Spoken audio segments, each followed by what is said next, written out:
that our guards, from a mental standpoint, allowed an opposing team to take their aggressiveness away and not see the court. It's like in football when the quarterback's being blitzed, by the defense, that there's guys wide open that can make plays. And because it's happening so fast and you're on your heels and you put this pressure on yourselves, that simple plays aren't so simple.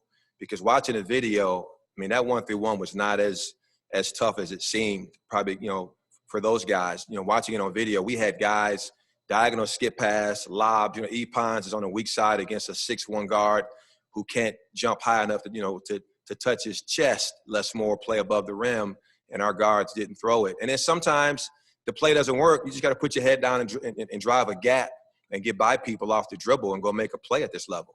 So that's what surprised me the most was our inability mentally to just be aggressive and attack. And now, Keon Johnson, I thought got going late in the game and just put his head down and made plays. We need more guys against gimmick defenses like that to just go make a play at this level. Des, also on the transition offense, what are the things that make a transition offense effective that you guys are missing? Is it bigs running, guards rebounding well? What are the things that you guys need to see for that to improve?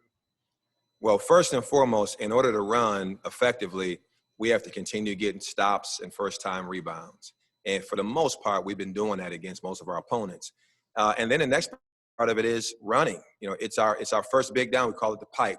He's got to run the pipe. And then our wings have to run. And then the guard that gets to rebound either has to advance it off the pass, or if the defense is matching up and guarding those guys, advance it off the dribble with the intent to score. The intent can't be to run the court hard, run it fast, and then go run a play. I think right now we look like a team that wants to go run a play every time. And I know for a fact that's not what Coach Barnes wants. Certainly we're disciplined enough to be a team that executes at a high level, but he wants to go out there and get easy baskets. And it just comes down really to our guys mentally buying into that, being more comfortable doing it, and being more aggressive at making those plays happen. Rob? Coach, you mentioned the rebounding. How big of a concern is that? You crush Kansas on the boards, but that's the only game in the last 4 where you've won that battle. What's up with that discrepancy? How can you be so good on Saturday against a big Kansas team and then have the drop off like you did the other night? I think a lot of it comes down to our personnel. Against Kansas, for the most part, John Fogelson was really good in that game. So our front line wasn't compromised by going small. John played, I think, close to 30 minutes. Eve played pretty good minutes.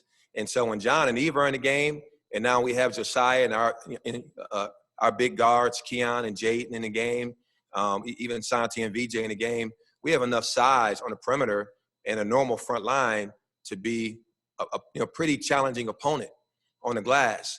When we go small ball, the reality is our best players, our best offensive players might, end up being our guards. Playing small ball may help us on offense, but our guards aren't the same physical, athletic rebounders that maybe Fulkerson and E-Pons are, especially on the defensive glass. So I think that's the discrepancy is, when our offense is failing and we're scrambling, trying to put, our 5 best, most skilled guys in the game, maybe it helps our offense, but we haven't really figured out how to get those guys to rebound, at a high level. Ben McKee.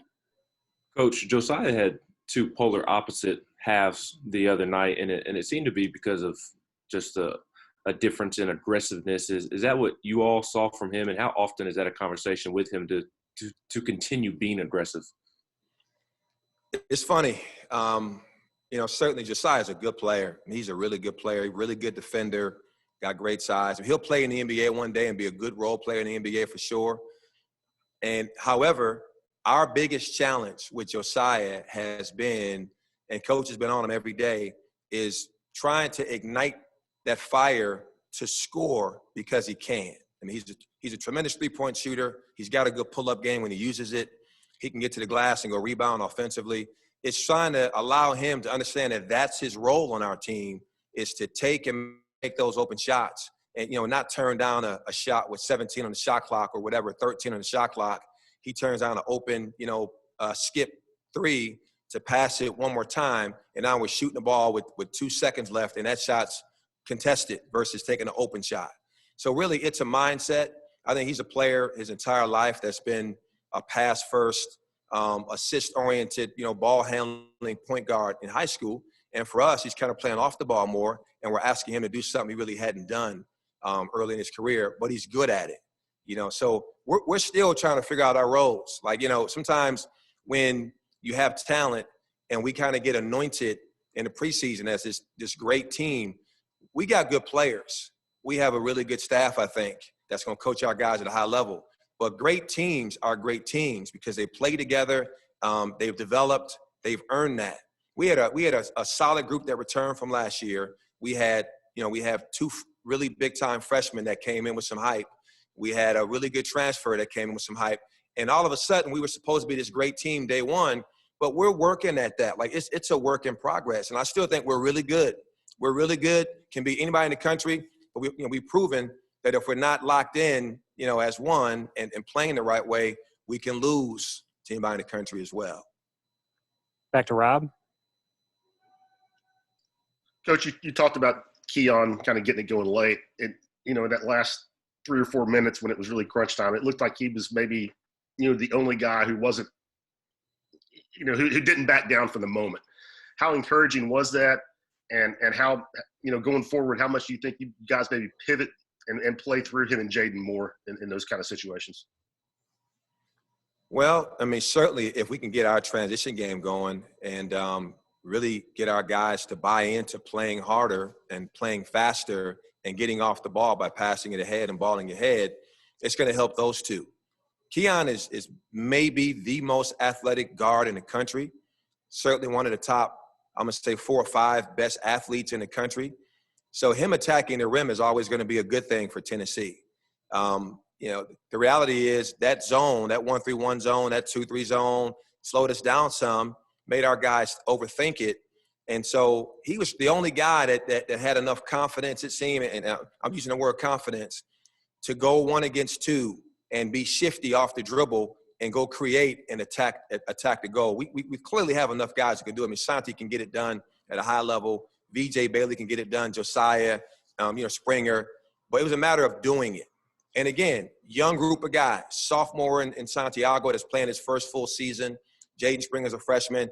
It's a learning process with a team that has played together for the first time this year. And I think we're going to start to peak here really soon. But certainly it starts with getting these guys prepared to run, be more aggressive on offense, take the shots that we get, that defenses are giving to us, and really be aggressive. Gustavo? You guys going to face Kentucky on Saturday, a team last year you guys beat on the road. How are you guys preparing to face a Kentucky team that is probably not having their best season, but still a very, very good team? Well, Kentucky's Kentucky. Despite their record, they still probably have the most talented roster in the SEC, certainly 1 and 2. I'm going to say them in Florida. They're still Kentucky. No one's going in there thinking because their record or whatever that they're not a team that can go out there and blow you out and beat you pretty badly. I like the matchup because the reality is it's more of a normal matchup for us in the sense of we're not playing against a small ball team. I think a lot of teams that we played against this year, or several teams, end up playing 4 guards, and now you're put in a position where do you play your normal lineup and play Folke and Eve because they're guarding a smaller guy, or go small ball.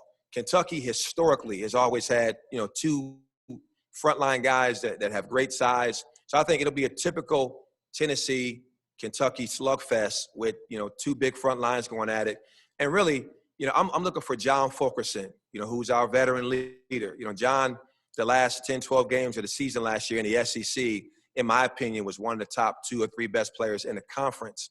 And sometimes when you come back the following year, and again, everyone's putting you in the Grant Williams category, you're on the Woodens list, you're on the All-American preseason list, Player of the Year list in the conference, and you go from being the 3rd option, maybe, or 4th option, to being the number 1 option. Mentally, it takes its toll when your team is, sputters, struggles some, and when your numbers don't indicate that you're that guy. We're trying to get John to understand that being that guy doesn't constitute putting up big numbers. It just means you're the same hard playing, blue collar, you know, athletic, skilled folky that we've always known, and just be aggressive. I do feel like pressure, a lot of what you're seeing with these young people struggling and having bad moments against press and pressure is because of pressure.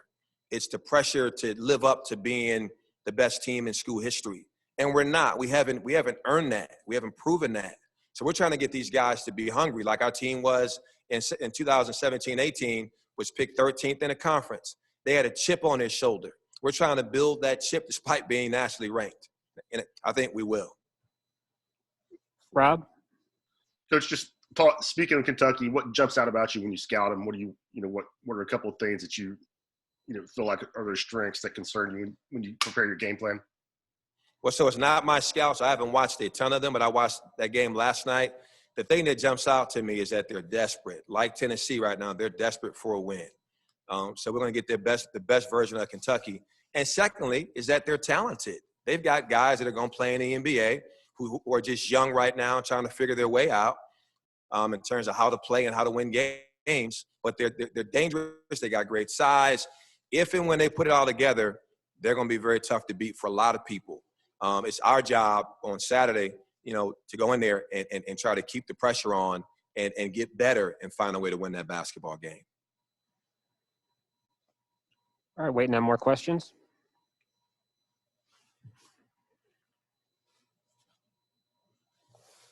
Coach, Olivier played 8 minutes in the first half the other night. What did he? And I don't think he played the second half. What was the deal with that one? Well, we felt like, and sometimes it's just a feel with players. When I think Rodriguez had the run-out dunk, and he dunked on Olivier in transition, his body language, we just felt like he didn't respond the way that we wanted to see him respond. And so now in the second half, we knew the game might come down to a one-possession game. And we're saying, again, do you rely on your young guys? And our young guys were in the backcourt and kind of struggling a little bit, or give a guy like EJ and Asiki a chance, who's a veteran, who's played in big games, put up big numbers in big games. Give your veteran a chance to just bring some physical toughness, some rebounding. Again, we're getting beat on the glass, by a bunch. And so, EJ is by far the best and most consistent rebounder we have on our basketball team day in and day out in practice. He's lost some playing time because of his offense. He's missed layups that he's got to make at this level, whereas Olivier makes those layups. But at that point, it came down to rebounding, that veteran post-player presence that we had to get, and just trying to search for answers. All right, one last call for questions.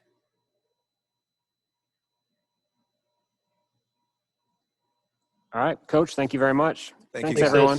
Thanks, Coach. Thanks, Tom.